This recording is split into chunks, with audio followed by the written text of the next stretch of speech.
Good evening, everybody. Welcome to the Mancunian Way. My name is Martin. I'm your host, and tonight we have got Rich and Pat with us. Good evening, gentlemen. Good morning. Hello, good morning, Martin. Good morning, good evening to everybody out there. Hope we're all doing well. Oh, Pat's got a little bit of man flu. Yeah, a little bit, just coming off a bit of feeling a bit groggy the last couple of days, but I've just taken a nice strong bit of medication called 3 points again. So I'm feeling really good. And me and Rich have not spoke for 3 days. I think he's a bit of a dickhead. Don't like him. Hate his guts. Evening, Rich. So do I. By the way, I'm just going to take a quick. Couldn't agree with you more, Martin. Couldn't agree with you more. Everyone in this country's been sick the last 2 weeks. Something going on. Did you all like the merch? Can't tell what the biggest one is. Yeah, he's talking about the flat caps I've got to for sale in my new Nidwell brand.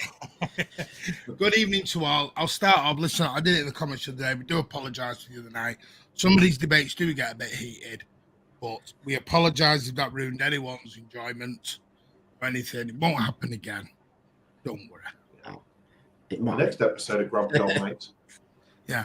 By the way, I have a bit more breaking news. He's back. The Quadmeister is back. Yay! Hey, thanks for having me, guys. I'm not as mobile as I used to be, so it takes me a little longer to get to my desk. But thanks for being patient and having me back. I was just asking about you actually, Vader, about 5 minutes ago, and Martin said I've got a surprise for you. Hey, Martin, Martin comes through clutch. Hey, do you like the merch? It's too small for me to actually see, apart from it's a mug with City on it. Nice. It matches this background.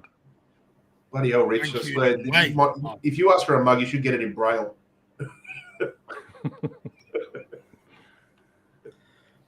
Anyway, hope you are all very well in the comments. I'm surprised. Good evening, A1. I'm surprised phone did not start today. We'll get into all that muddied up. Good evening, mate. Hope you are well. Evening Blues, great to see City back at the top by making it harder than it should have been. We'll get into that. I don't think it was as harder than what people think it was, but we'll get into it. Hello, fellow treble winners. Hello, DC. Good evening, Blue Goat. Hope you are well. Harvey's in the house. Good evening, mate. So is Liz. Evening, all. Steve is in the house. Good evening to you. Thank you for joining us. Spencer and Mark, good evening, Blues. Happy top of the league to you all. Happy top of the league to you as well. Chroma Base is with us. Good evening, Dre P. Just seeing you over on Vader's channel, mate. Hello. Hope you are well. Yeah, you were on Vader's stream. By the way, go back and watch that. Great stream as well. Great to get Vader back. What a day for us fans. Pubcast, Vader and Mancunian Way all having shows. Yes. That podcast one was funny just to watch Anne-Marie have an echo for like 35 minutes. And she didn't get it out. That was funny. Apart from me being slagged off in the comments.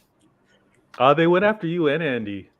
Andy was. I don't know what I did wrong, but people were proper body shaming me in that stream. Evening Blues, top of the league. It's scary hours for the rest of the league. Give Cancelo a chance, in my opinion. I don't think we're getting him back. We're not buying him back from Barcelona, Ethan. Hi, Martin, Pat, Rich. I'm Vader. I'm just trying to say this, everyone. Nice mug. Yeah. And if you would like a mug for free of charge, you just have to you have kind of a chance by becoming a channel member for 99p. And at the end of the month, well, in 4 days, we will do, probably Thursday night, Friday, we will do a giveaway for free where you can get one of those mugs and you can have whatever you want on it, or we'll get you a scarf or whatever you want and get that posted out to you. So there you go. And also we may start doing some of that as well. We'll see. Well, this was a free sample off Anda. Savage online stores. Can't see it now. Actually got the Mancunian Way logo all the way around it. Vader.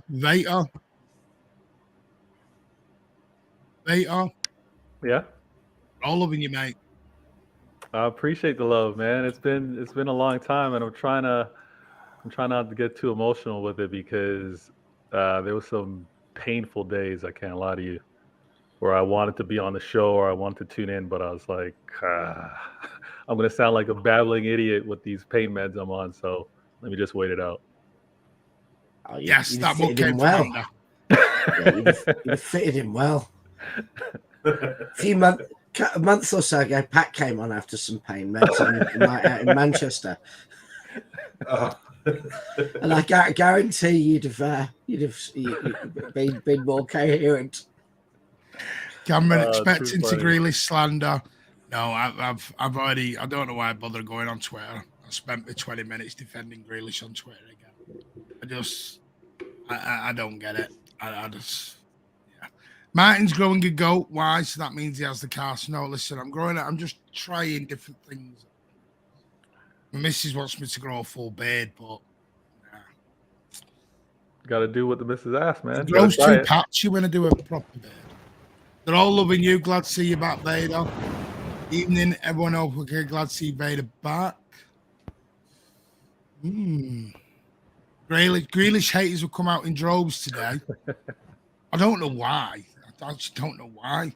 But anyway, we'll get into it. Manchester City have recorded 3 wins out of 3. Top of the league. 100% record, unlike everybody else in the Premier League now. And it was a 2-1 win at over the Pennines, Sheffield United, Bramall Lane. That historically, we don't actually go there and whoop them anyway. I mean, I did see a lot of 5-0, 6-0s. Ethan said 8-0. Saw a couple of 3-0s, 4-0s. I think we'd won the 4 previous Premier League trips there 1-0 every time. I'm sure that's the stat I heard. I believe so, yeah. Oh, yeah. But we'll do what we normally do. We'll go through the teams. And I'm also going to give you some, well, we'll see. But anyway, the lineup was for Sheffield United was Foderingham. For some reason, I spent the whole day calling him Sheringham. But Foderingham, Adobazic, Egan, Robinson, Baldock, D'Souza, Norwood, Hammer, and Osborne. Up top for Sheffield United was Traore and Osulu. On the bench for them was Davies, Trusty, Basham, McBurner, Cullaby, Bogle, Lagruki, Marsh, and Brooks. And for the Blues was Steady Eddie in goal, Kyle Walker, who was captain, Ruben Diaz, Nathan Aka, and Josko Vardio. Roderick Kovacic with Bernardo Silva, Julian Alvarez, Jack Grealish, and Erling Braut Haaland. On the bench for the Blues was Calvin Phillips, Jeremy Doku, Stefan Ortega, Sergio Gomez, Phil, Walter Foden, Oscar Bob, Cole Palmer, Rico Lewis, and James McAtee. So, was anyone shocked with that lineup to begin with?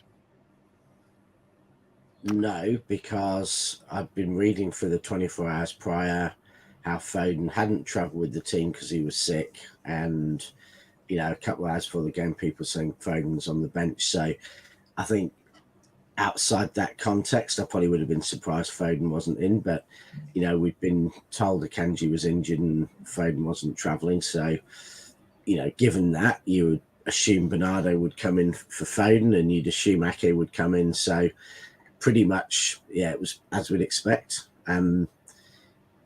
Maybe I thought Rico would get a game and Walker would get a rest, but it's early season. It's just picking probably your strongest on paper 11, not taking any risks.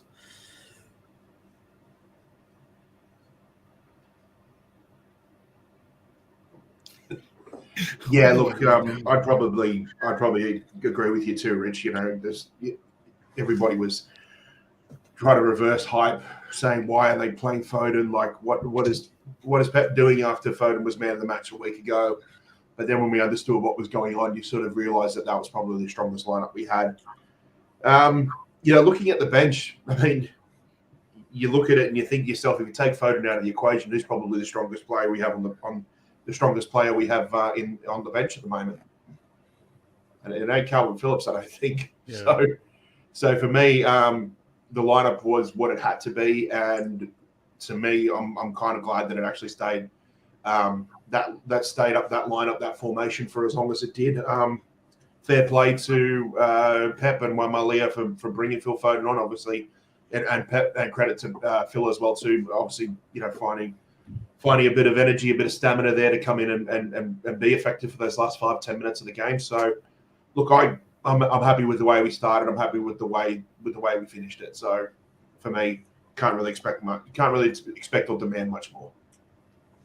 Yeah, I thought the quality of the 11 was going to be enough. To be honest with you, I thought maybe the most challenging thing would have been is if Sheffield were super pragmatic and defensive to maybe challenge the fact that we didn't have Pep on that sideline, but those guys showed their quality and patience, and honestly, had it not been for the keeper being in such great form, that would have been comfortable. That would have been a really comfortable win. Yeah, I'd say one of his saves has got a chance of saving the season. The one hand back. Oh yeah, one was past him. It was like 10 minutes before the. It was like 10 minutes before the penalty, wasn't it? Yeah, that was past him. He's hit that. Yeah, fingertipped it. Yeah.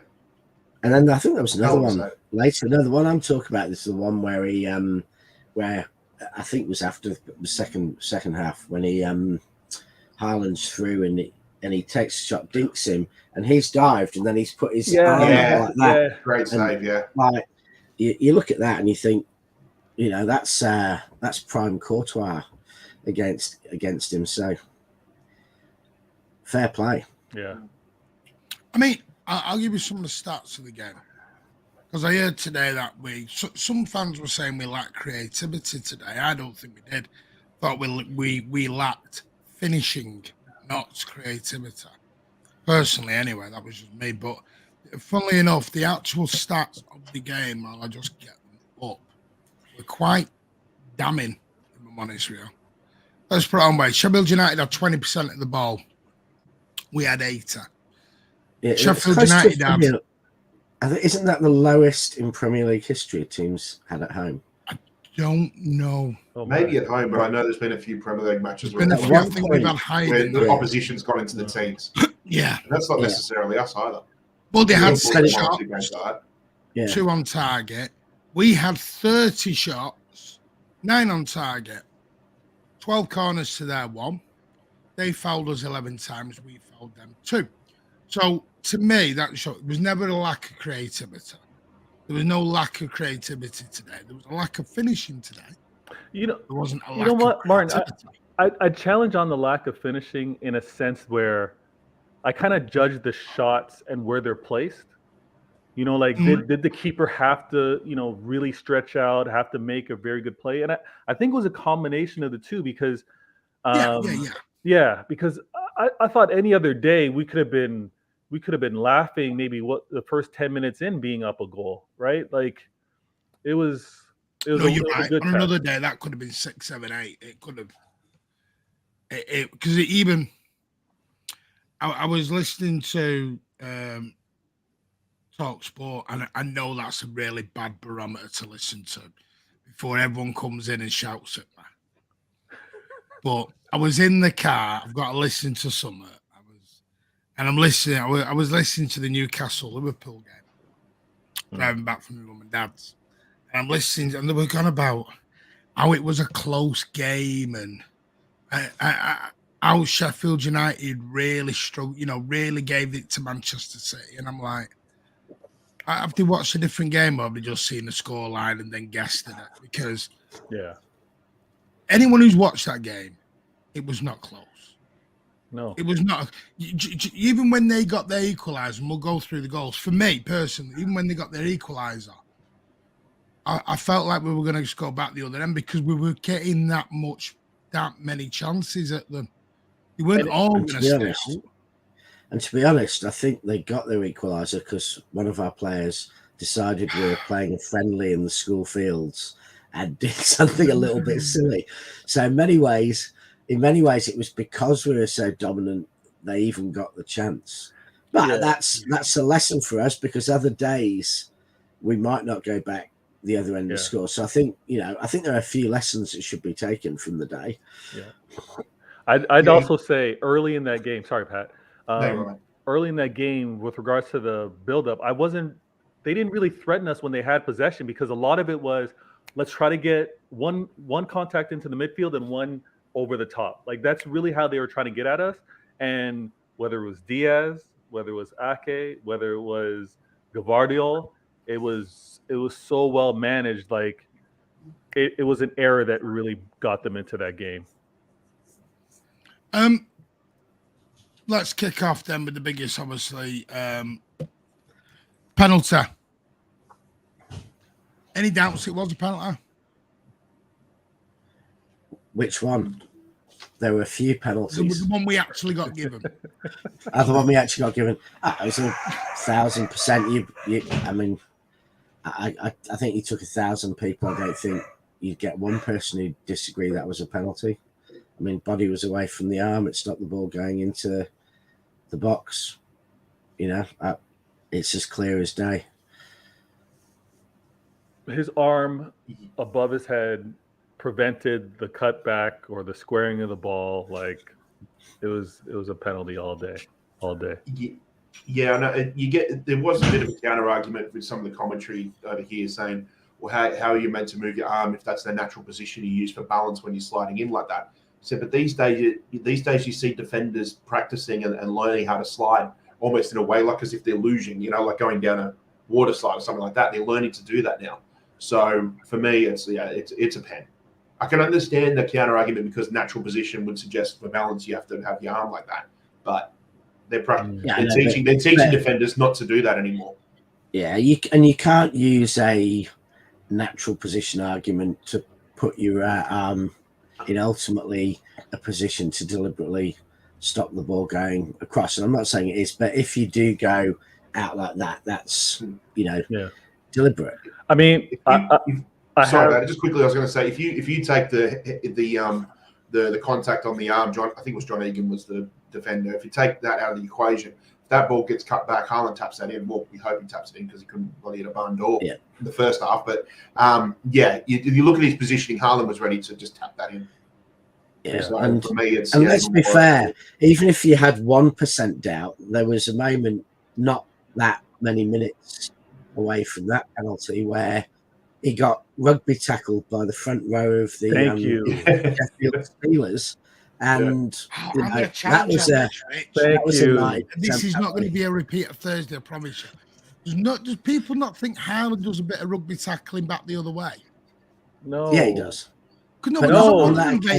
If you look, I can't remember which one it was. Haaland grabs his shirt first and pulls in, and then they react back. So I think it's a bit 6-1. I think Haaland naturally does it because he knows he's such a lanky side, long arms, long legs. That he's always using his arms trying to get away from defenders to create space for him to either receive the ball or to go aerial and try and head it. So he's always going to be like that. And if defenders are going to do the same thing back, then I think sooner or later, they're just eventually going to rough hug it out. Yeah. Hey, all right, mate. Let me throw this one to you. Is this because it's a brand new start of the season, and you always get refs being a bit weird on different things? Yeah. Do you think it's just because it's the first part of the season? In another 2 months, you think some of them will be given? I do. I think there's. I hope this happens amongst the referees in terms of reviewing non-calls or calls, but I'm hoping that they're paying attention to how defenders and offensive players are jostling for position, because we're seeing a lot of the referees stepping up to the box on corners saying, settle down, stop it, easy with the pushing and the grabbing. Like, I'm seeing a lot of the ball's not in play yet, but Haaland is getting grabbed up or he's getting kind of corralled. And sometimes it's not just one defender. Like it's two. Like, why are two defenders able to put their hands on him? I think later in the season, we might see more of those calls being given to being given against the defenders on some of those grabs and pulls and takedowns, because he's a strong man. And again, these defenders, I don't think they can deal with them. And right now they're getting away with it. It'll be when they have no choice because they've had to give Nunez and Salah, penalties in similar circumstances, and all the other teams start to complain, and then they'll have no choice. But yeah, it's good to see that Nunez is back being the top striker in the Premier League, like he was after the Charity Shield last year. He's overtaken Haaland. Rich, I love that point, and I'm gonna throw this at you, Martin. Do you think that level of contact would be acceptable on a Mohamed Salah? Can't ask me that. Why not? You're asking me to piss off of Liverpool off it. I'm just asking you a question. Okay, or a player of less stature, less physique. Yeah. How would Bruno Fernandes's face look like if someone did that to him? Yeah, don't start doing that. There's still 3,000 sat in the swamp having a sit-in. They haven't opened the gates for him yet. Yes, I do think 1 or 2 would have been given. Yeah, I think Haaland gets a rougher ride. It reminded me. Do you remember? Was it Newcastle game last year when he played against Dan Burn? Yes. Dan Burn they were a bit rough with him in that game. And Dan Burn was squaring up to him and all that. And I think sometimes it's Haaland. I don't think it's against City. I think they look at Haaland as, I think some refs probably see it as 6 of one, half a dozen of the other with him. Because I do think he does give a bit back. He's not a baby. He enjoys it. He's not sat there going, he don't pull me around. I'm with Rich. I think he bloody loves it. Yeah. Doesn't make it right, though. No, he doesn't do a Bruno face, does he, afterwards?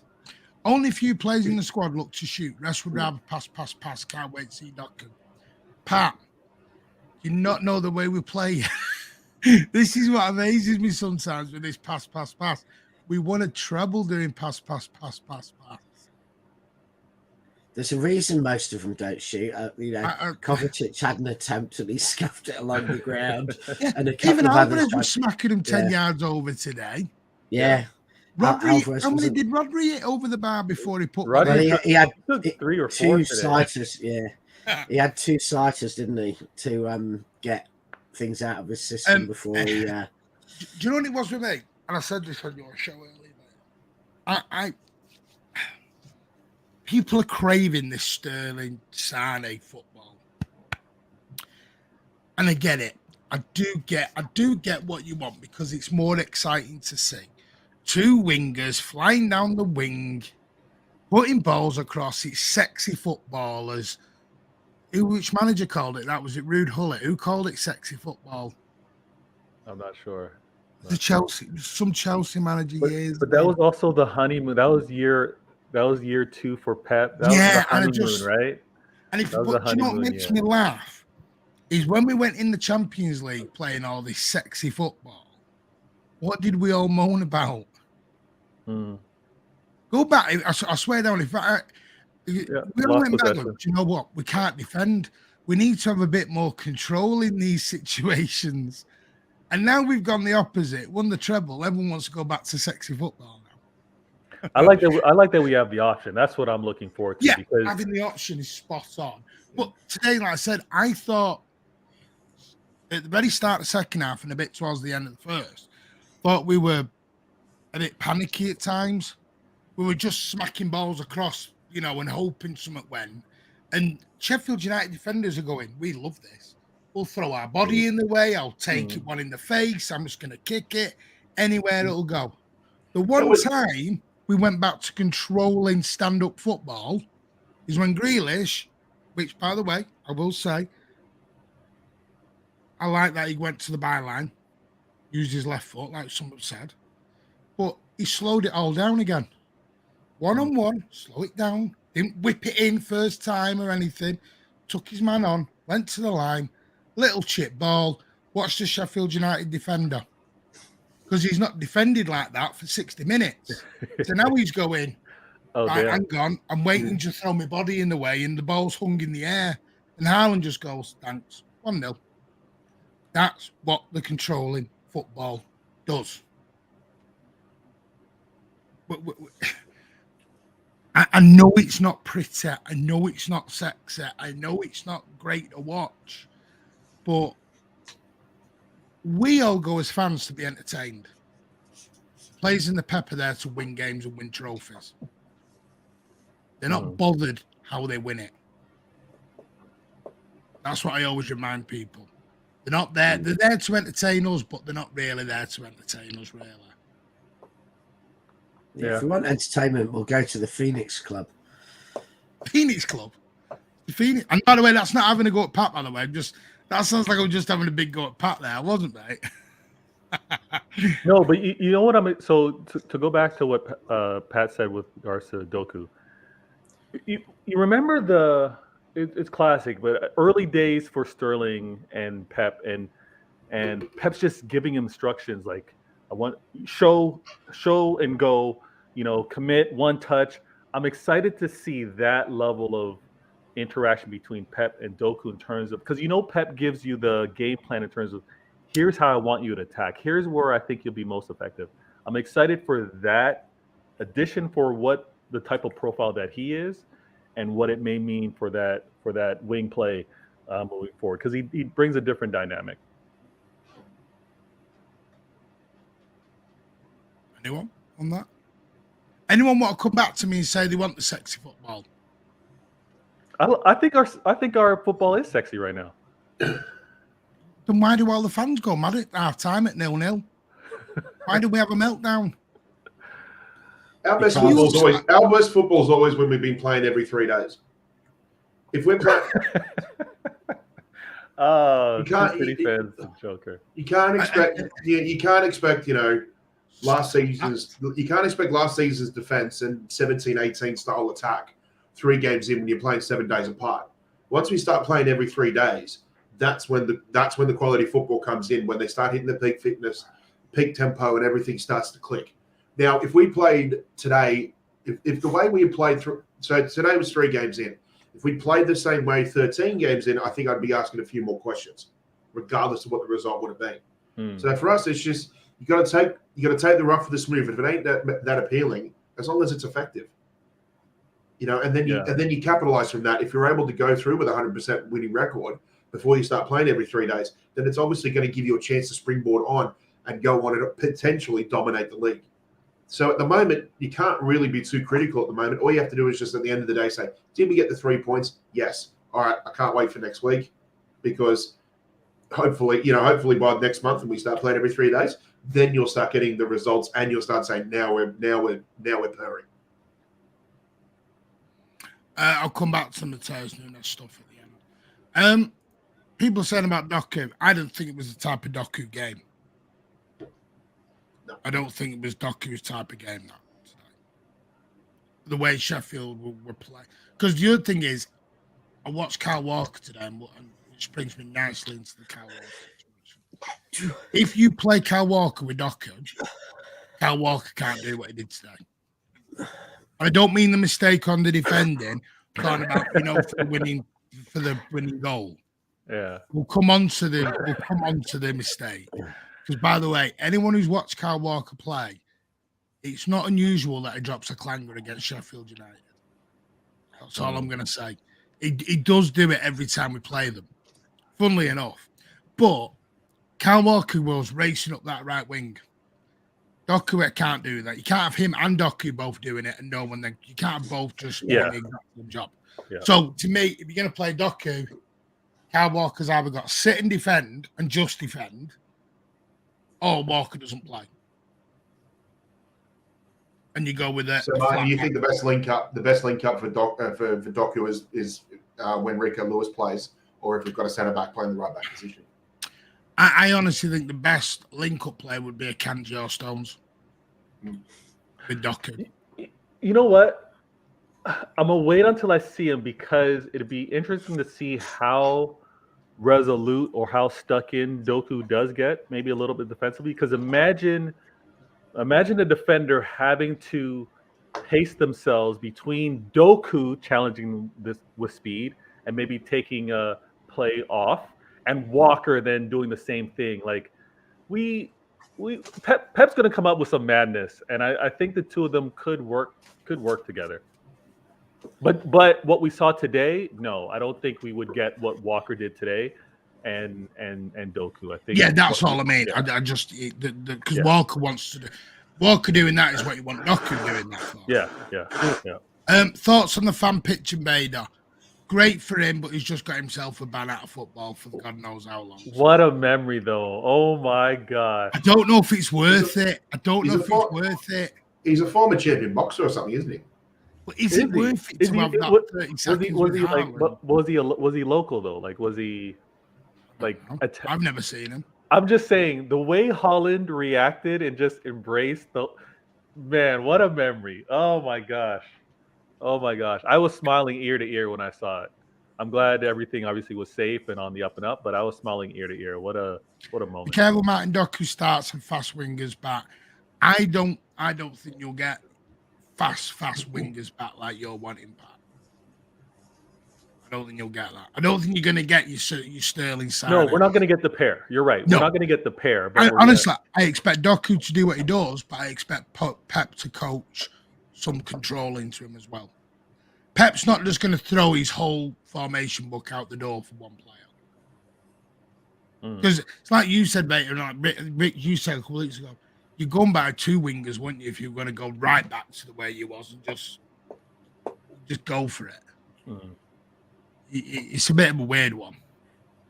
And I think I think what we'll see is Doku, but it'll be with Lewis or Stones, because I think very often, you kind of say nominally if Alvarez is in that position today, Alvarez is then all over the shop sorting things out, a bit like Bernardo is. So, and Grealish is staying very tight on the left, whereas on the right, Walker's doing a lot of that stuff. So I think when Doku plays there, they're going to need the extra body in the middle. So it means that the fullback's got to be Lewis or Stones going into the middle, and then we'll have Doku doing that. So we'll see.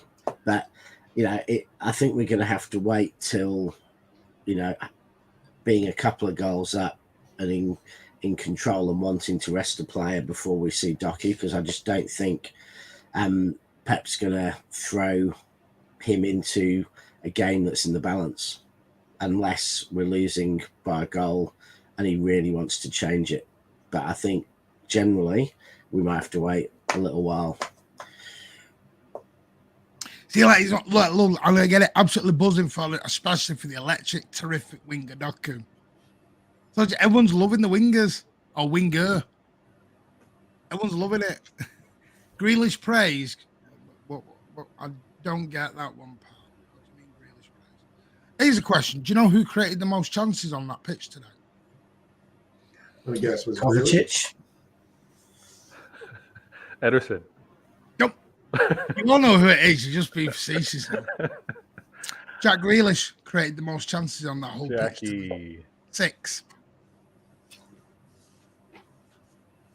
He had a good game. Now, I'm not saying I don't think he was a man of the match like City awarded. But I don't think he was as bad as what some say he was.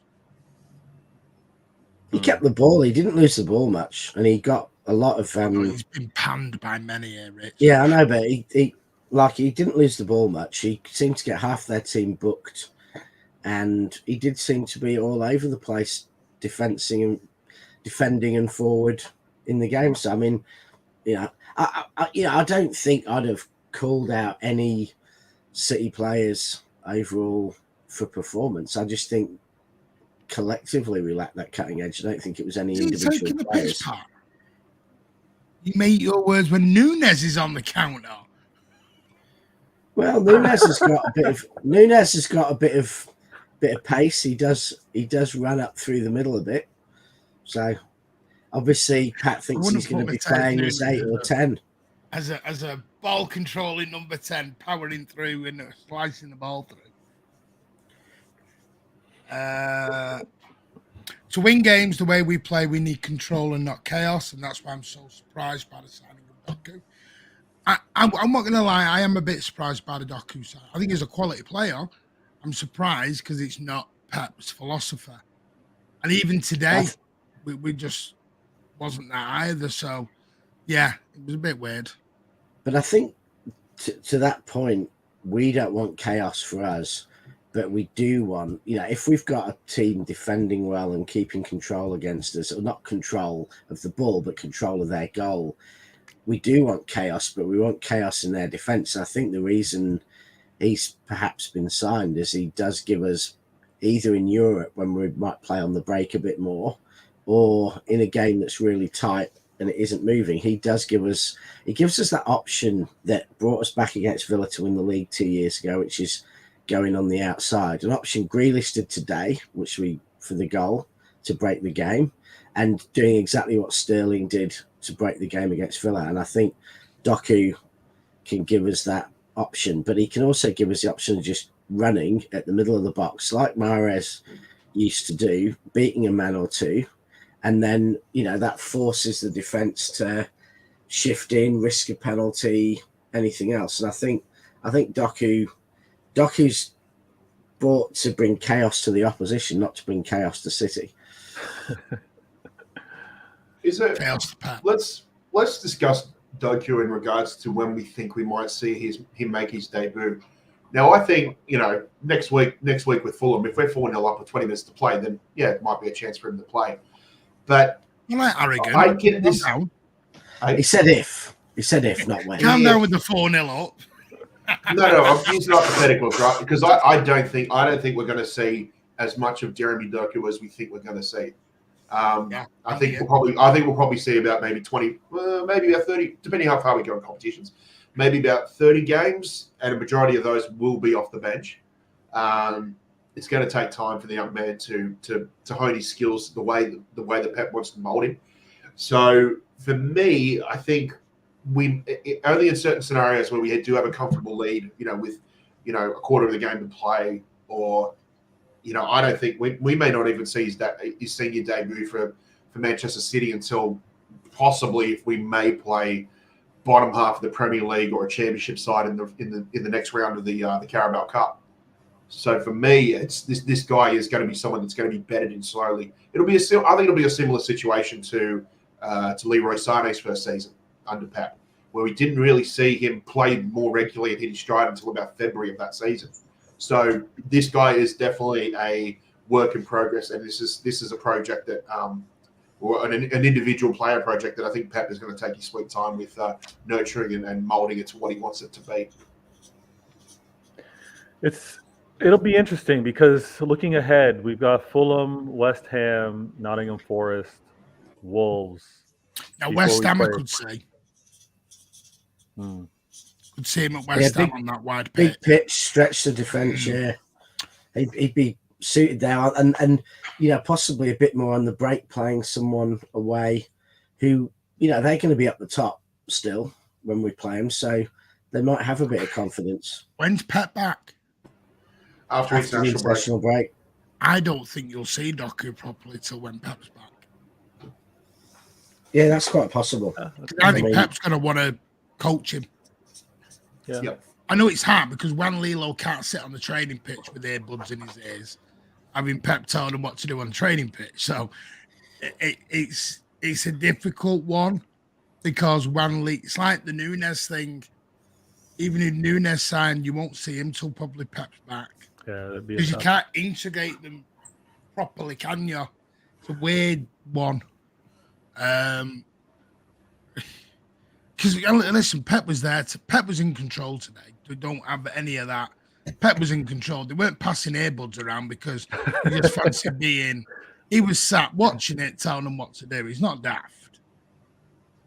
I mean, it's weird because we've got this clearly we've got a sickness bug going round at the minute. Because Bernardo's gone down with it, Akanji's now down with it, and Foden's had it.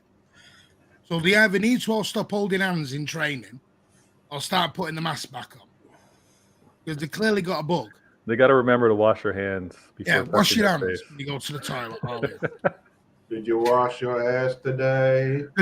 Because you could tell because Foden had to travel to Sheffield United on his own.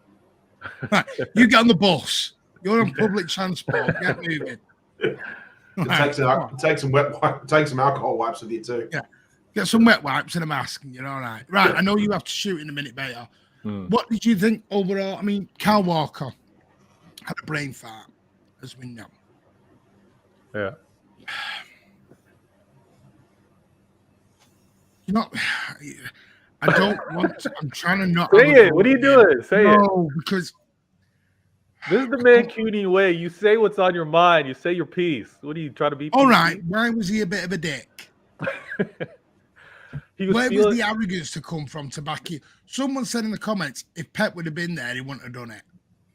Absolutely not. Absolutely not. Do you believe they've got no.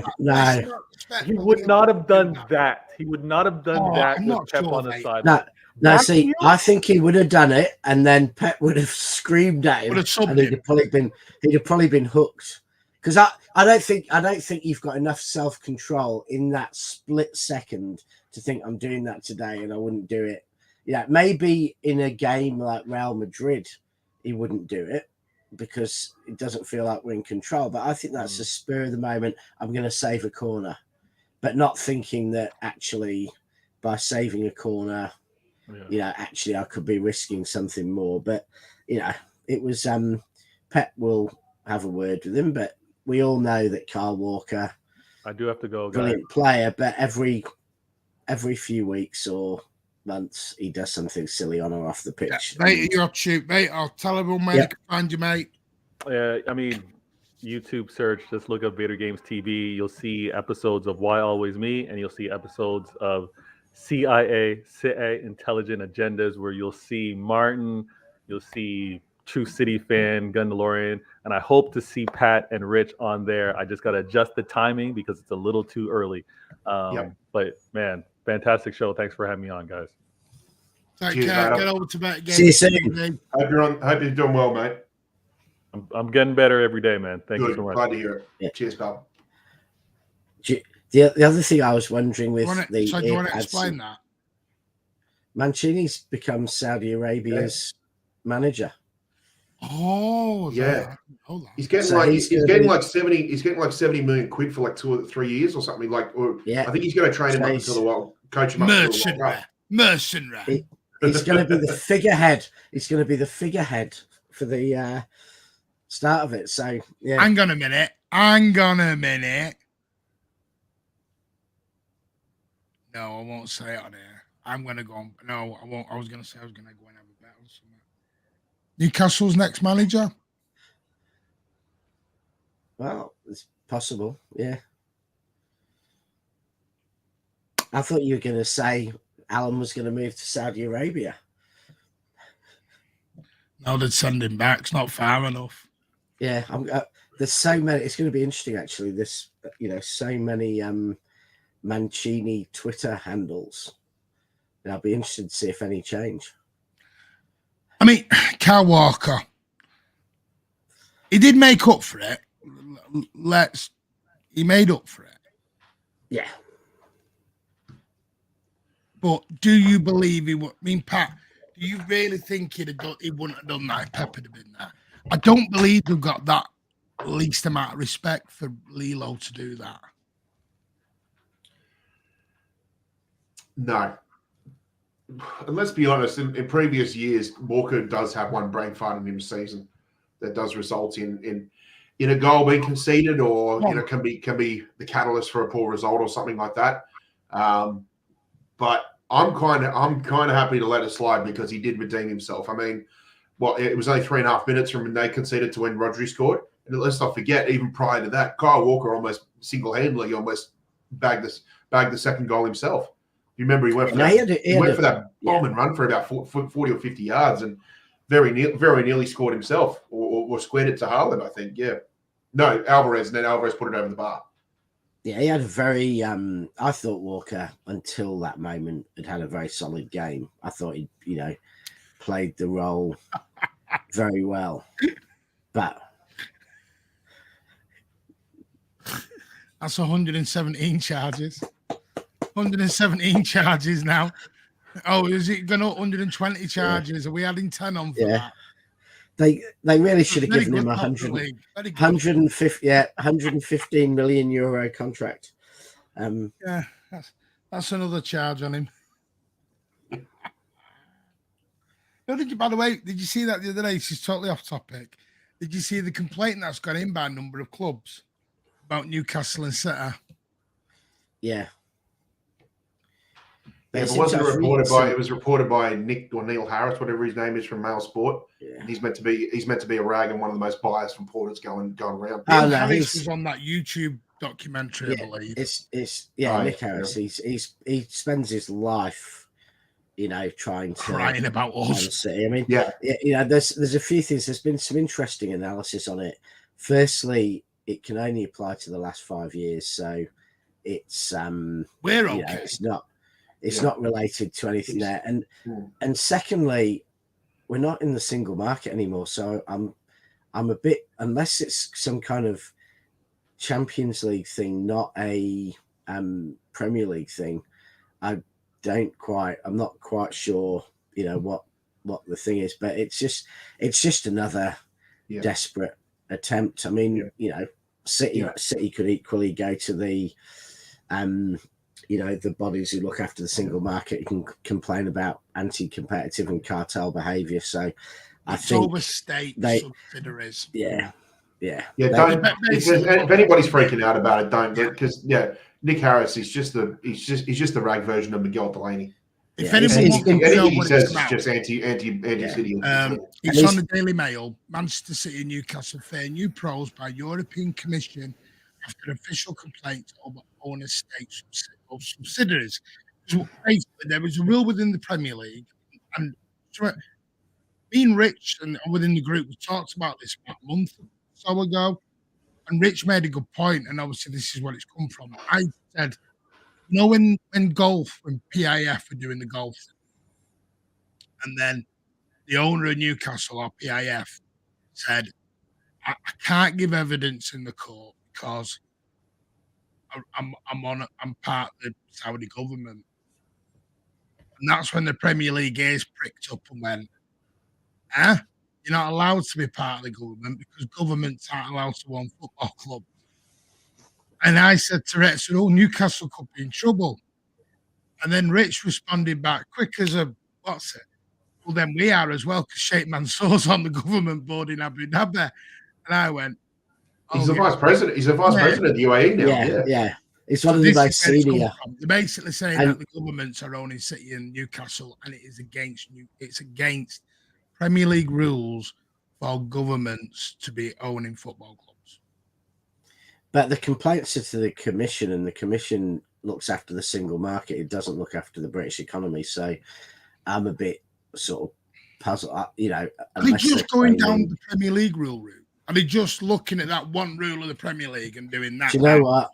Honestly, I just think they're desperately looking for anything because they don't know how to become good themselves. And there's some teams who are actually trying, but there's a lot of teams there, like our friends across in Trafford, who are abject at nearly every aspect of managing the club. And rather than getting competent management, work hard and do what they need to do, given they outspend us anyway, which shouldn't be that hard for them, they'd rather try and look for excuses and go outside. But honestly, I think this is just an absolutely desperate attempt, and for the Commission to move against state subsidies, given the potential impacts on economies and the amount invested by a country like Saudi Arabia, the amount they invest in the economies and the amount the countries and governments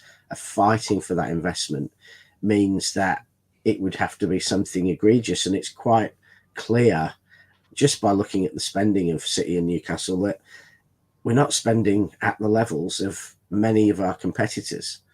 And so, and most of the money coming into the clubs is from TV money, from, 300 million of our turnover this year is from Champions League, Premier League, and domestic cup prize and TV money. So it's just desperate. Maybe the best thing for our competitors actually is us being cleared of everything, all this nonsense stopping, and then they can put their energy into actually trying to win matches on the pitch, rather than wasting energy on excuses and desperation and trying to save their own self-esteem by pretending something's happening that isn't. Especially the ones that outspend us. Just get on with it. Yeah, Rich, it's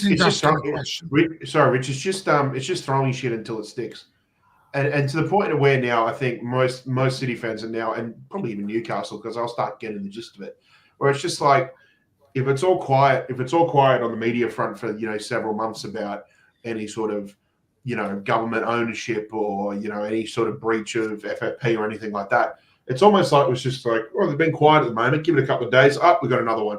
It's just a routine now. It's just the same old throwing shit, hope it sticks, and to be honest, we just don't pay attention to it now. Wouldn't that spell the end? By the way, it's the rules, Ethan. They've come in saying it's an unfair thing because basically you've got a bottomless pit and there's a load of other issues. But like someone from Richard said down here, the UK are currently doing investment deals with UAE and all this other stuff. So I don't think it'll go anywhere. And plus, United are trying to get bought out by these Qataris. So, are they just going to put a stop to that deal as well? It's not going to happen. It'll go nowhere. And like Cameron's made a good point, Real Madrid's owned by the Bleeding King. So you're not getting more government back than that. Yeah. Well, saying it's all in the name. Yeah. Real Madrid have had the Spanish clubs, and particularly Real Madrid, have had huge investigations by the Commission about state aid and cases. So maybe we're just joining the big boys now. Today, I mean, someone said, "Can we talk about Rodri? Can we talk about Rodri?" Go on then. Talk about Rodri. Got another Rodri rocket. Yeah. He's becoming a bit clutch in big moments for goals when we need them.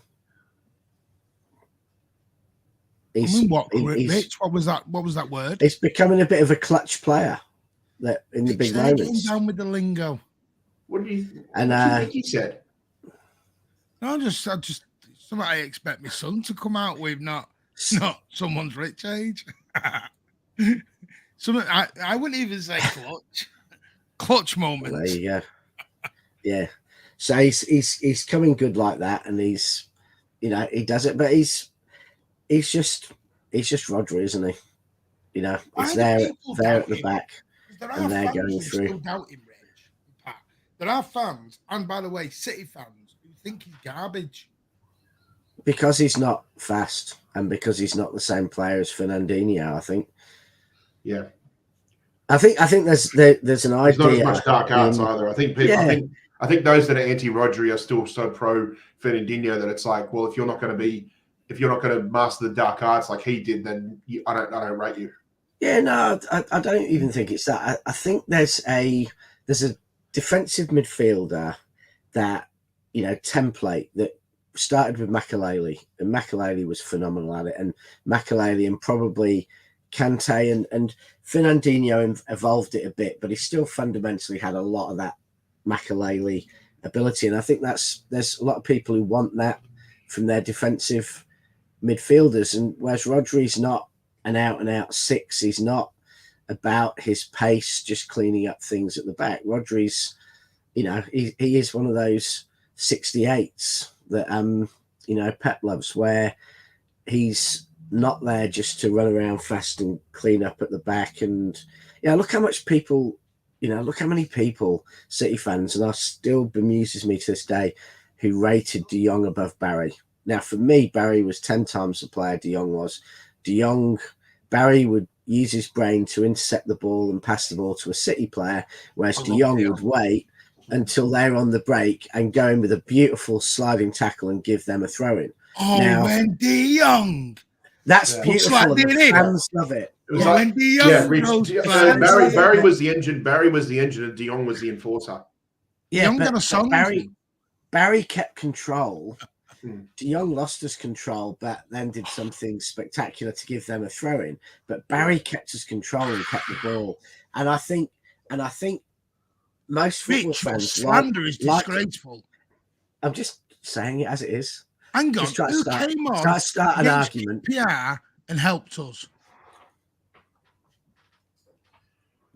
I didn't say De Jong wasn't good, and I Who didn't say started De Jong. the move, Rich, that won us the league title in 2012? Well, no, he wasn't. Tell me Joe Hart now. No, Joe Hart or Nasri or Phillips or something. Nasri with the throw-in, yeah. Yeah, but it was to De Jong, and De Jong with that lovely through ball to Ballas. Oh, I'm not criticizing, but I'm just saying there is a bit of it that Rodri is your Gareth Barry, and tell you what, Ferner had a bit of De Jong in him, which Rodri doesn't, and fans love that. No, we're going to do a poll. We're doing a poll. Let's do a poll. Gareth Barry's got to win. All right. I put Batter. Leo. No, I know. David Batty's signed for us. Batty was a poor man's version of Gareth Barry.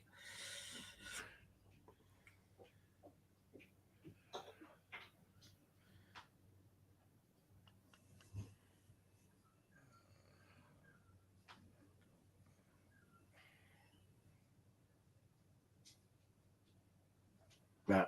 Have you done your poll now, Martin? Yeah. Barry or De Jong? Give me another one as well.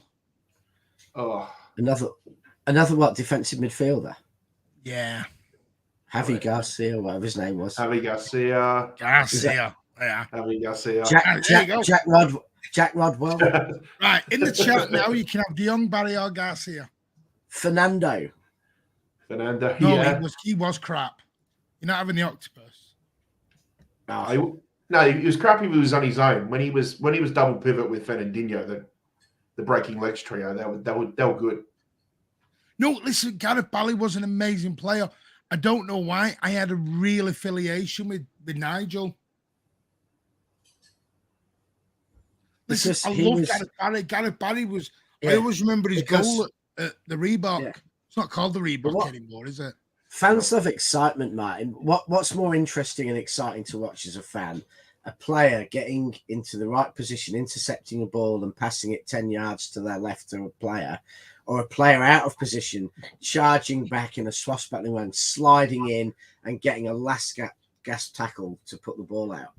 No, listen, I love both. The second one's miles better to watch. Look, Cameron's having a go at me. He's like, what are you doing? Look, will you get out the comments? Someone say Andrew's thrown it in now. He's thrown a right lefty in. He's thrown Steve Lomas in. No, Steve Lomas had one job, Andrew. Win the ball, give it to Gio. Steve Lomas had his own instructions. You win the ball, you give it to Gio. What about the rest of the team? No, you win the ball, you give it to Gio. That's it. Your job's now done, Steve. Barry was an amazing, intelligent player. My God, Rich. Anyway, let's get back to today's game. Rodri was fabulous. Great finish from him. Like you said, though, he is popping up with goal-winning goals at the minute. He's coming up with them moments that people worried about De Jong, about Gundogan. I think Rodri's taken up that mantle. I thought Kovacic was very good again.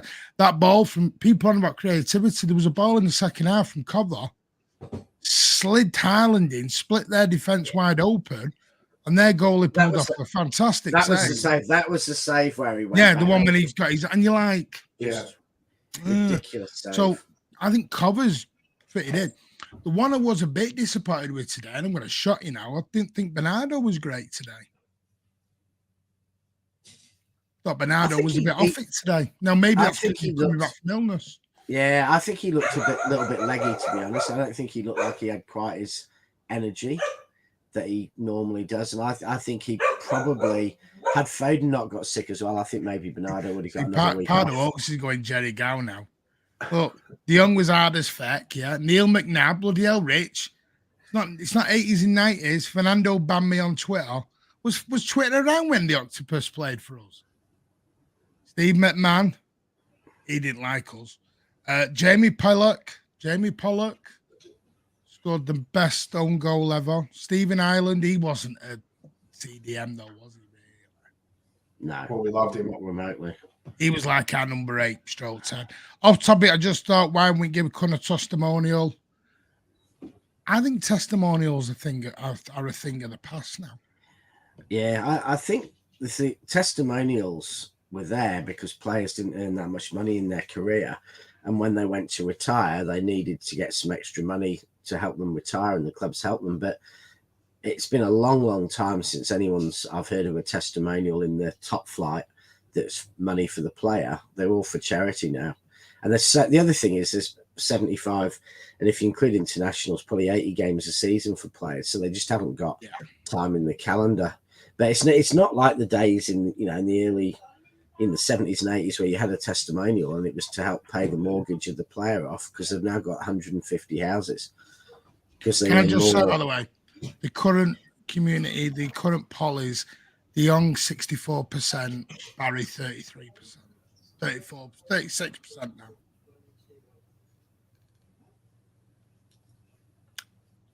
It's not really. It's the other way around. Yeah. So Maurizio Gaudino was classy at selling second-hand cars. He was half a daily. Jim Whitley, friend of the channel. Love a bit of Jim. Hopefully getting back on one day. Trust me. Listen, I've heard Everton talk about Gareth Barrett. I've heard Villa talk about Gareth Barrett. I remember, Cameron, when Villa have hated us ever since Gareth Barrett came to us. Hated us. And then that was fueled even more with when Fabian Delph came. Yeah. I just think I think what I saw today with Bernardo Alvarez, Kovacic, Grealish, I don't think you can play all them together. Then Foden comes in as well. So, because Kova, Bernardo, Alvarez, they were all sort of, for me, I don't know about you, I thought they were a bit of in each other's way at some points within the game. Like Bernardo didn't know, do I go out wide because Kyle's there?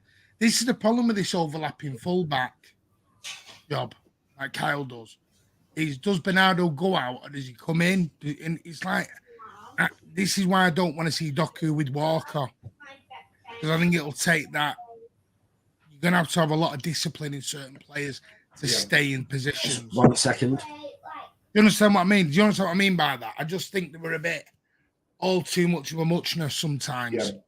Yeah, I felt like Walker and Bernardo were sort of treading over each other's toes. But I thought they did. I have to say something. These last 2 games, Alvarez seems to be playing now where he's not getting bullied as much as we'd noticed. Especially at the end of last season, and particularly Burnley, because I think you said after Burnley he was still getting bullied a bit, and you'd rather see him play more out on the right than play at a number 10. He couldn't play the right today, but he's to me, Martin, he's not getting bullied as much. No, he's not. A long way to go. I still want him. Long way to go, but he's nowhere near. He seems to be making improvements on the fly. So I want Alvarez out there. The trouble is you got Doku now, so it means I'm not going to get Alvarez out there. Bernardo was no, he has. I'm not going to go Pardo. I'm just because I honestly thought we were really good today. Because I put it down to this: if we finish our chances today, that does finish 5, 6, 7 like everyone wanted. Yeah. Easy, and they would have given up as well. If we'd have got 2 or 3, they'd have given up then, and that's so. Then the the good defending and good goalkeeping and stuff start to go away. I feel like if Haaland converted the penalty, I think we would have scored another one before the end of the half. Do you know, at one point in the game, on the international commentary, I think it was about 50 minutes in or 55 minutes in, and City had 83% possession to that point. And they said that if that continued, it would be the most possession ever in a Premier League game. So, it was only the fact that in the last 20, 25 minutes, after the goal, that they actually tried attacking that actually meant that it wasn't the most one-sided. And I think it may have ended the most away possession in the Premier League. It was certainly close to that as a record. So, yeah. I mean, you know. Who was your man of the match then today? I think Rich has to go out. No, I'm just. Oh, right. I thought you were being told get your ass moving.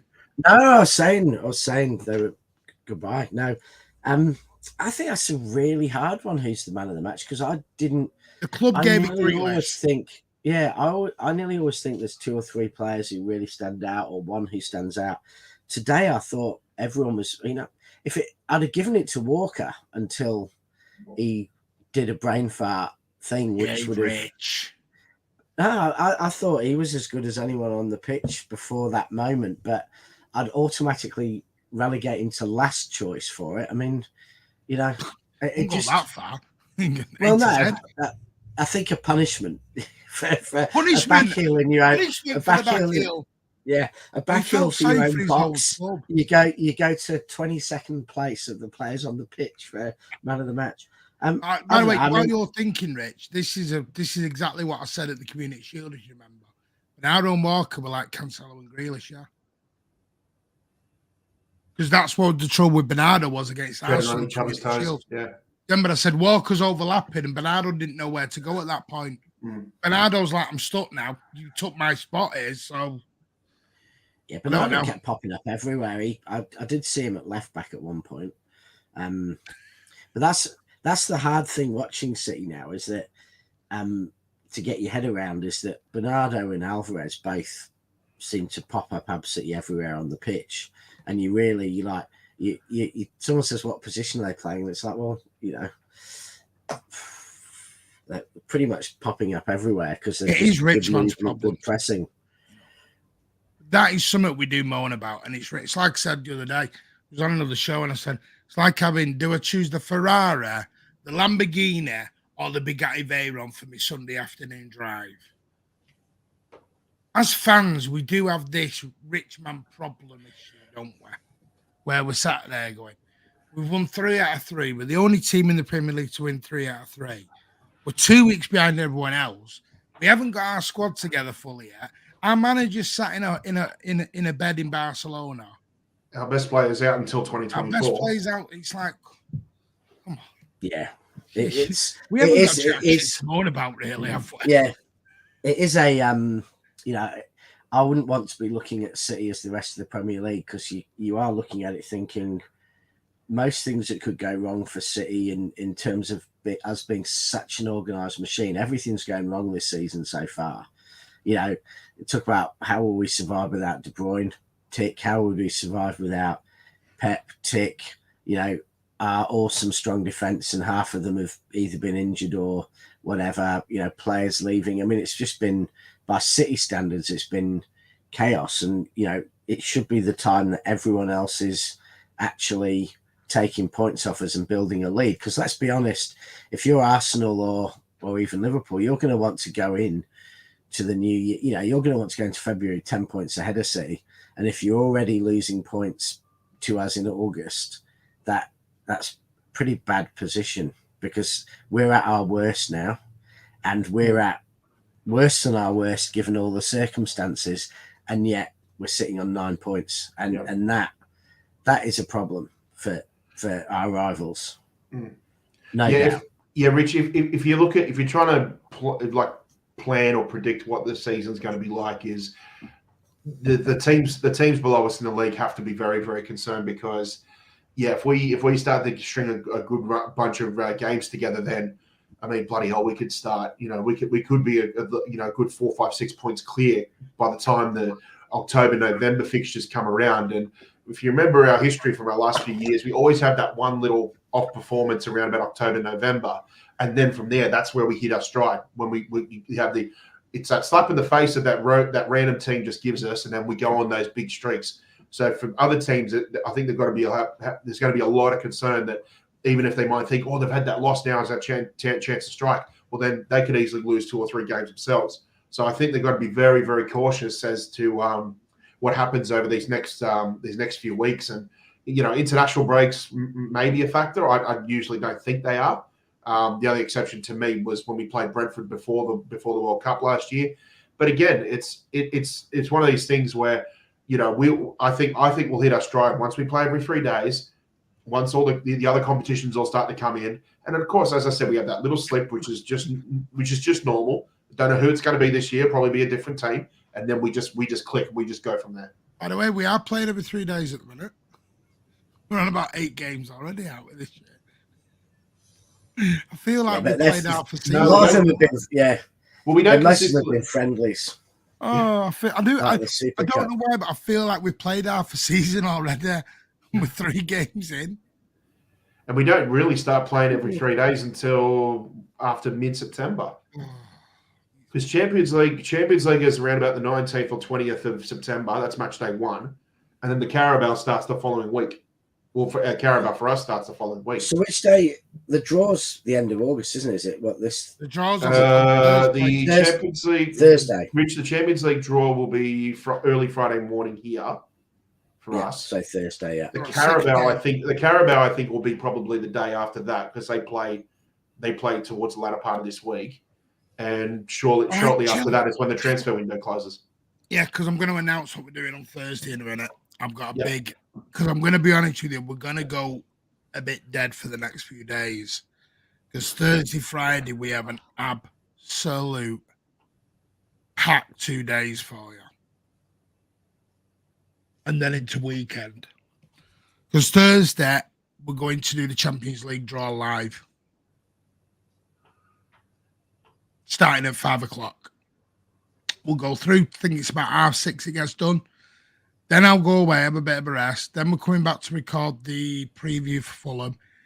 Then we'll be back live at 10 o'clock. The Thursday night chat is moving to 10 o'clock. As we agreed. They're thinking now, did we do this in the WhatsApp chat? Yes, we did. You remember Pat? Pat's looking all No, I know we did. I was just the TNC has not coincided with the close of the transfer window. That's the following day, isn't it? Yeah, that's the following day. That's yeah.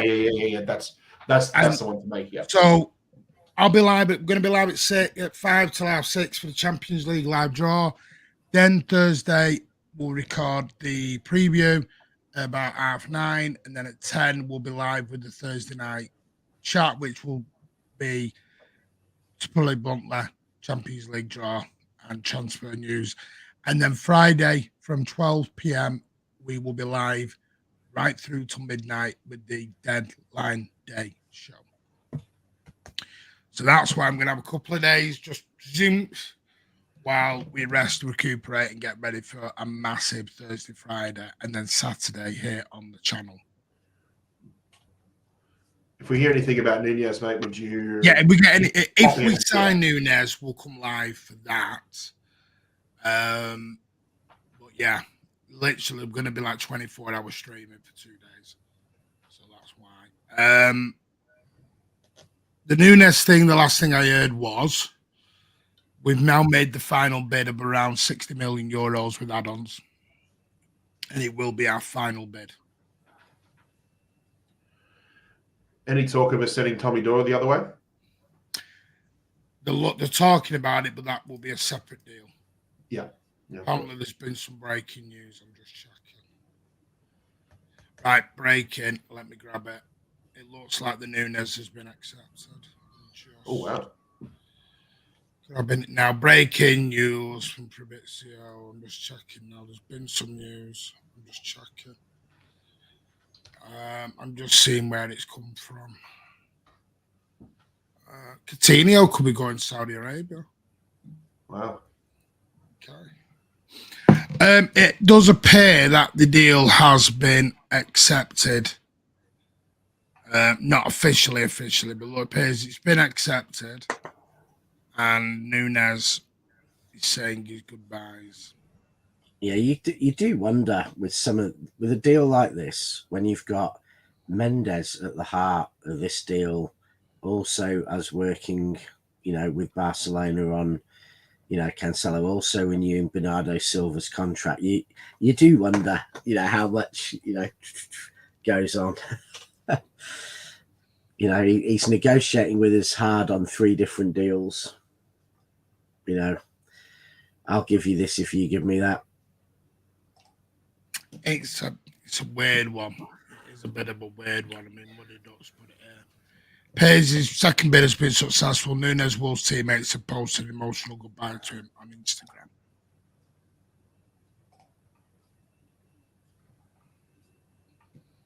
Has anyone got Instagram? Yep. I have. I never use it though. You're no bloody good, are you? It's a bit. All right, let me have a look. Matthias Nunes Instagram. I'm just looking. Yeah, I'm gonna have a quick look at myself. Post reels. What does it say? Kim Kardashian. What are you looking up? I was just saying welcome to Manchester to him.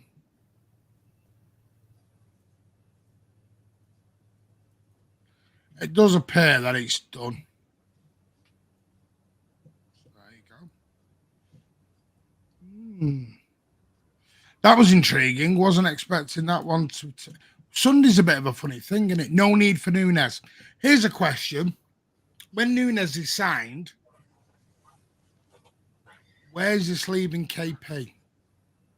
And I know he doesn't want to go. The same place as he's been for the last 12 months. I know he doesn't want to go, Rich, but yeah. Will he eventually wake up and go, do you know what? Time to go. Yeah. I don't know if it changes anything from he's on the bench and not playing, and Nunes signing. He's going to play even less now. He's on the bench. Well, he's not playing anything. So, I mean, it's, you know, all it's going to mean is that he might not even get asked to go and warm up. I mean, Ethan's not at happy. the moment. He's doing it already. I think Pep's wanted Nunes. You know, the amount of comments when we played Sporting Lisbon that Pep made about Nunes. Pep obviously sees something in him different to, you know, I mean, he was good there, but he obviously sees something in him different to, you know, what a lot of the fans do, because, you know, for Pep to call out Nunes as one of the best players in the world, you know, was it 18 months ago when we played them? You know, it was it was a lot of talk and a lot of him, you know, making the comment about how much he liked him, and which to me suggested he was probably trying to put some pressure on the board to sign him from Sporting Lisbon when he was, you know, coming from there. So he obviously sees something. I mean, I don't think I've quite seen it for Wolves, and I can't say apart from against City where we absolutely dominated them, I've watched much of Sporting, but Pep obviously sees something. I just think of him more as a, you know, a Kovacic type than a, you know, more of a 6/8 than I've got the anything in from quotes. Mahrez or De Bruyne. I've got the quotes on his Instagram. Thank you to them. Wait, is everybody saying that based off Matheus Nunes' Instagram story? Because the only stories he's getting because it's his birthday. It's come from Matheus. Happy birthday. If you go on Matheus Cunha. Oh, okay, yeah. Message to Matheus Nunes and IG. My brother, may God bless you a lot. Thank you for all the moments of partnership since I arrived. I love you, brother. And he's got at Matheus Nunes 73 Lubar.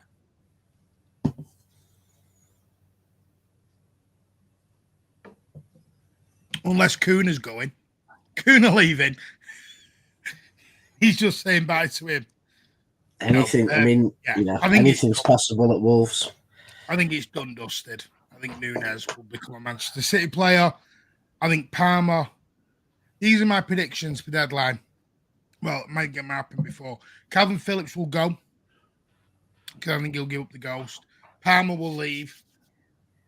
I did hear today, now whether or not you want to like this or you don't like this, some will not, James McAtee will go on loan. He's looking at going back to Sheffield United. If those predictions are true, Martin, does that still keep us at 8 for the English quota? Yeah, but we're not going down that road because we don't need 8 because Rich is going to start. We're not having that debate anymore, Pat. I think Palmer's going to stay because I don't think we want 40 plus million for him, and I just am not sure we're going to get. Would you be all bid. sad about McAtee? Is that one you'd be a bit mad about? Or just not, if not if it's a loan. Not if it's a loan. Premier League football, and it's quite clear Sheffield United have held back their 2 loan spots, right? They've held them back to the last week because waiting for money. They've said they want they want to get 2 players from the big teams once they've finalised their squads. Now, to me, that says they are holding on for McAtee and then, another player from, a Chelsea or a United or something like that. So I think, I think that's pretty clear. That's what they're doing. And I think it would do him more good to play 30 games at Sheffield United than not to play at City and get some real good Premier League experience. Because if he starts to unlock defenses and get some goals and do things like in the Premier League like he did in the Championship, then the worst situation for us is he's going to be worth 60 million because he's probably a better player than Lavia. Yeah, look, he thinks Pam's not going, McAtee's not going, he's not going, and he's not going. We're keeping everyone. I think I've said before, Rich, I think I've said this before too, but I like the idea of McAtee going out on loan back to Sheffield United because I figured a great way for his development. But last season was obviously being a mainstay at Sheffield United and being a big contributing factor to them getting promoted, getting automatic promotion. I think the next stage of his development would be playing in the Premier League, playing for the same club, and now elevating your game to the point of where hopefully you can actually be just as much a contributing factor to that club in the Premier League and hopefully keep them up. Because I think that'll be a massive step up in his development. And then hopefully there's enough there for Pep to see that, he can be a squad player in the first team for City. I think it's good steps.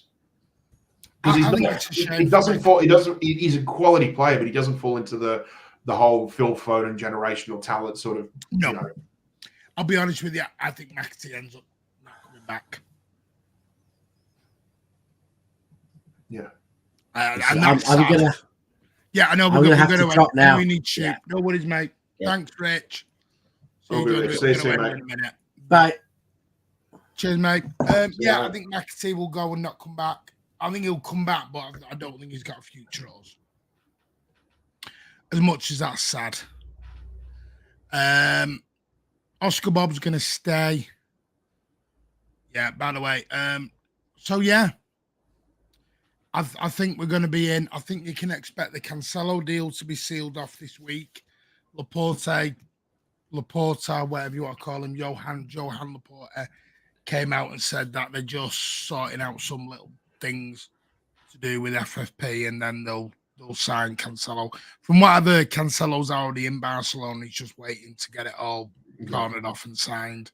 Well, Pep said in that presser before Burnley, he said he's away for family reasons. It was house hunting in Barcelona, Yeah, he's house hunting in Barca. I think Nunez will be the final one to come in. That might not suit everyone, but there's no need to panic when Kevin's back in January. And then we'll see where we land. We go with what we've got.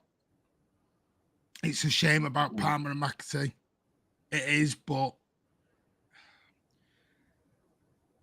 I sort of gave up on the EDS a while ago, sadly, in my heart. It does break my heart, but I gave up on it because I realised it was for a bigger thing. Yeah. You realise how much of a financial contributing factor it was to us getting bigger players through the door. The Paqueta thing's never been ruled out, Mudder. It's just off for now. It's never been ruled out. It's just we've got to wait because we're not allowed to contact West Ham. We're not allowed any contact with West Ham, Mudder. All our contact has to be done with the FA at the moment. It's in their hands now. So we'll see. And like I said, they'll have a clearer indication of where Kevin is come January. So we'll see. We're not in a Liverpool situation where we may be losing bloody Salah in about a week. By the way, there's Nunes in a blue shirt. That's not official. It is a mock-up, which is always fun. And if anyone ever tells you, I wanted to bring this up earlier on, if anyone ever tells you City have no history, show them this little beauty. No history since 1894, 1904 FA Cup, 1934 FA Cup, 1937 champions, 37 Community Shield winners, 56 FA Cup. So we won 3 FA Cups, 2 titles before, 4 FA Cups. Oh, 5, yeah, 4 FA Cups before we'd even been taken over, which is more than a lot of other clubs. Couple of League Cups, 3 Community Shields, or FA Shields, or whatever they were called back then. Titles, Cup Winners' Cup. So, yeah. We'd actually won 2, 4, 6, 8, 10, 12 trophies before we got taken over. Major honours, by the way. 12 major honours. First to do a domestic and European Cup double. Yeah. Do you know, I mean, Pardo, you made a great point. It's a cruel sport in many ways. It is. But I always look upon it as McAtee and Palm or whoever leaves will go on and still have a fantastic footballing career. Just because it's not Manchester City doesn't mean you won't go and have a great footballing career. Lavey has not done bad as he leaving City to go to Southampton and Chelsea. Think of it this way. They're going to have a good Premier League footballing career if they leave City. So, you know, I wish them all the luck whoever leaves. Cancelo, no. He can just go and rot somewhere for me. I have no time for him and never will. Sadly. Anyway, Pat, thank you for joining us as we make it 3 wins out of 3. Oh, thank you, Martin. Yep. Don't forget, we will be back. If anything breaks with Nunes tomorrow or Tuesday, we will be back live. Maybe a car stream. But Pat enjoys a car stream. We'll get Pat or someone on or Aussie on for the old car stream. The say-out session. Yeah. And then what we'll do is we'll be back. But Thursday night, you have got 3 shows. 3 shows in one day. Wow. We're going to do a live Champions League draw. And then we'll record the Fulham preview. I'll try and get hold of a Fulham fan. If anyone knows a Fulham fan, bang it in the comments underneath, not in the live ones, underneath.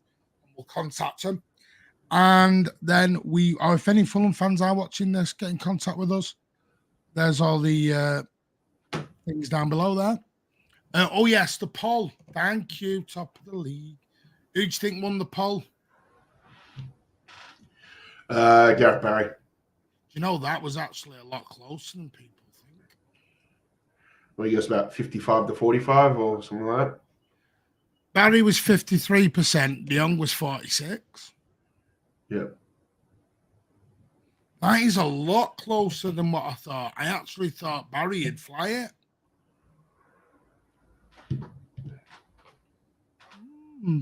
Thank you, top of the league, for reminding me. So, yeah, there you go. And then Thursday we'll be live, Champions League draw, transfer news. And I'm going to put a community post out for our members where we're going to give you 3 options of a topic and you can vote on which one you want for Thursday night. We'll talk about it. That Champions League draws on at 2 a.m. on Friday for us. I'll still be up for it. I won't even have a bloody alarm set, and I'll still be up for it. I feel I've got that, and then 12 hours on Friday. Yeah. I'm looking forward. I'm looking forward to doing a stream where I'm not actually. It's not actually coffee. I can actually have a decent beverage. I know. Anyway, big thank you to everyone. City make it 3 out of 3. That's the main thing. We might not be playing the most fluent of football, but with 3 wins out of 3, 2 weeks behind everyone. And just imagine if City beat Fulham, United are playing Arsenal next week. Newcastle and Liverpool have played each other. Newcastle dropped points. Liverpool dropped points at Stamford Bridge. We could end up 5-6 points clear by next week. And we're not even going yet. That's how scary we could be. Think of it like that. Anyway, Smash them likes on the way out. If you're new, hit that subscribe. If you want to be in a chance of winning a Mancunian Way Cup, and by the way, whoever wins one of these, we will do you a cup, a coaster, and a keyring set. So you'll get the Mancunian Way Cup, the Mancunian Way coaster, and the Mancunian Way keyring.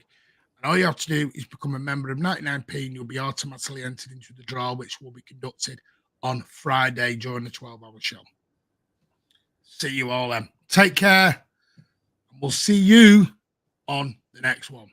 See there. I've started with a vengeance. Take care all. Go on, City. See you, everyone.